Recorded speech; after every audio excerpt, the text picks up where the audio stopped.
Hey guys, Ronan Reaper here. Outside the cinema, as you can see, yep, it is that time of the week. And this is obviously one that I am looking forward to. So you're gonna call? Yep, it's Ghostbusters Frozen Empire time. Really liked Afterlife, rewatched it a couple of days ago. Yeah, I still really like it, it's a very good film. I'm looking forward to this, because obviously this is following up. That has also got James Acaster in it, which is an instant win in my book. So yeah, I'm definitely looking forward to having another good time with the Ghostbusters now back in New York. So I'm gonna head in, get my snacks, get my seat, go see Ghostbusters Frozen Empire.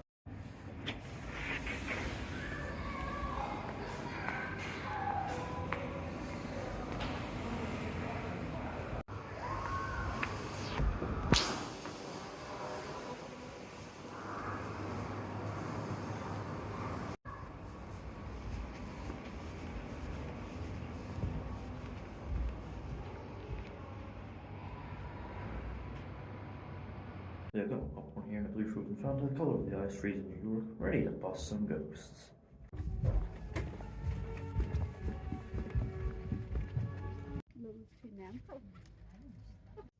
So yeah, just back from seeing Ghostbusters Frozen Empire.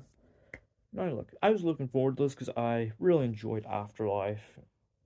It was a film that handled all its like little fan servicey moments with an incredible level of sincerity and some surprising emotional moments as well. But it also allowed its new cast of characters to shine, and they were all very likable. So yeah, I was looking forward to seeing this. Obviously following that up, I'm expecting decent things from it. I'm also curious because obviously this would be drawing from nostalgia through other streams. Given the interviews, talk about the influence of the Real Ghostbusters animated show on this. Yeah, obviously still once again keeping it for the fans.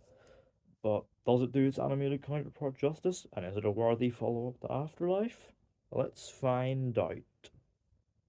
So in the film, the Spangler family have moved from Somerville to New York, along with Gary Gruberson, where they take up residence in the old Ghostbusters firehouse, operating as a family Ghostbusting unit, taking down the threats of the paranormal across the city. Then one day, just as the city is about to step in and shut the Ghostbusters down once and for all, an ancient evil called Garaka arrives, bringing with him an ancient force known as the Death Chill, which has the ability to kill by fear itself. And so, the Ghostbusters, both old and new, obviously had to do what they do best: strap the proton packs on and bust some ghosts. So, yeah, look, obviously, when you're going into a Ghostbusters film, you kind of know what to expect. Some comedy, some spooky bits, some Ghostbusting action. And obviously, I wasn't expecting this to be like anything like as emotional as Afterlife. Given that Jason Reitman stepped back from directing this and handed the reins to Gil Keenan, who he co-wrote the that film with. It obviously, not be as like personal.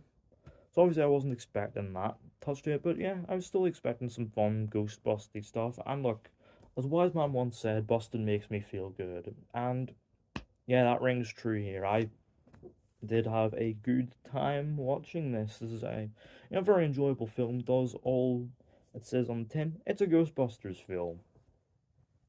And for one, you've got all the very likable characters. Paul Rudd is back in this as Gary Gruberson, and yeah, he just oozes charm and charisma in this this very interesting arc of him, stepping up and taking responsibility, being a stepdad and a Ghostbuster, and he has good chemistry with Carrie Coon as Callie Spangler.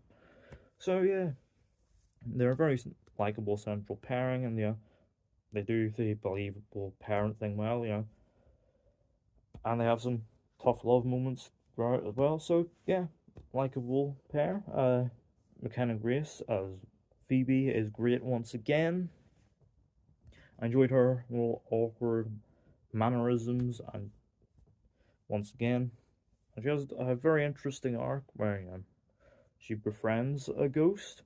I won't get too much more into that, but it is a very interesting little subplot. You've also got the comic talents of James Acaster and Camille Nanjiani. They're both very funny in their roles. James as this, like,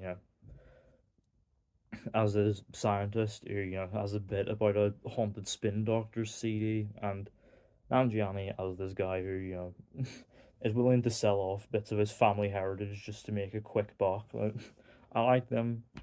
The problem is there's too many characters, and not everyone is well served by the material. They've got Patton Oswalt here, who's just kind of largely relegated to exposition, and Finn Wolfhard and Celeste O'Connor are back from Afterlife, and while Wolfhard does have a kind of fun subplot, like him, like, coming of age by catching the ghost in the attic, he's just kind of left to the sidelines, really. And yeah, Celeste O'Connor just has literally nothing to do. Like, literally, you could blink and entirely miss these two. Like, that's how little they actually add to the film. But for the most part, the cast is very likable, and there are some good comedy moments, some moments that did make me laugh. There's some moments where the comedy doesn't land, but yeah, there's a fair amount of jokes in here that did work and did get chuckles out of me. And the spooky elements are pretty well done. And it helps as well that the effects for the ghosts are pretty damn solid. Like, unlike most of the big blockbusters of recent, the effects actually look finished. Seriously, this cost what, 100 million?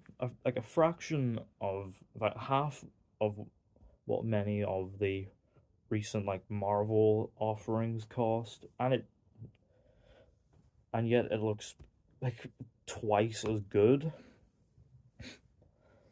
And yeah, the sound design is pretty strong, and I enjoyed Rob Simonson's score once again, sort of echoing the little music cues of the original.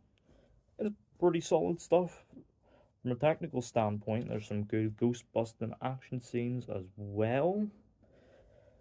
Um, Obviously, I do have a bit of an issue though in regards to fan service. It's not as prominent as you might be hearing based on the reviews. That and it's certainly not as blatant in your face as look, point, clap, thing you recognize. Obviously, that is there to an extent, but here it just kind of feels largely nothing. Like,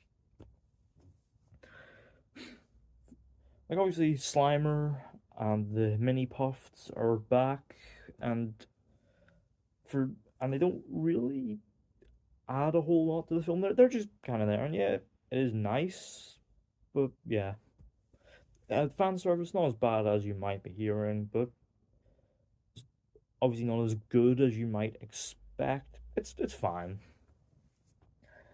Um, the of course the OG cast, well, the ones that are alive, rest in peace, Harold Ramis, are back to varying degrees. Dan Aykroyd relishing every second of screen time. He clearly loves this franchise, and it shows. In fact, I think there's one line where I don't think he was acting. I think this just was straight up Dan Aykroyd speaking. You know exactly the line I'm talking about when you hear it. And yeah, Ernie Hudson is good as Winston. And you got Annie Potts back as well, and then also Bill Murray doing his obligatory cash in the paycheck thing. He does have some good moments, but yeah, he is basically just kind of there to show up for a few scenes, get the paycheck, and just sort of operate on autopilot. It's a Bill Murray performance. Yeah, it's overall a mostly very likable film, and it builds to a unfortunately kinda underwhelming climax. Like, yeah, again, the big ghost busting action stuff here is entertaining, and yeah, there are some like good character moments for like McKenna Grace and Camille Nanjiani. All that stuff is done very well, but like the actual big threat of the film, Goraka and the Death Chill, feels kind of underwhelming. Like obviously we've got obligatory skybeam. Seriously, please can we leave the skybeam thing in like the 2010s? Genuinely sick of it. But like the actual like final confrontation with Goraka feels kind of anticlimactic. It's a bit of a shame because like Goraka as a villain sounds really cool, and they do a lot building them up, and there's a really cool like bit of backstory like with these like animations and these stone carvings. That was a really neat piece of storytelling. But in the end, it's just sort of like eh. But overall though, I did enjoy Frozen Empire. It's a very enjoyable sequel. Obviously not as good as Afterlife, but it's the kind of film that does exactly what it says on the tin and did leave me with a bit of smile on my face. Overall, Ghostbusters Frozen Empire, I'm gonna give it a 7 out of 10. Oh yeah, there is a mid-credit scene. It's not anything sequel baity, but it is pretty funny. So, so stay for that if you want an extra laugh. So yeah, let me know down in the comments. Have you seen Frozen Empire? What did you think of it? What's your favorite Ghostbusters film? Are you a fan of the animated show? And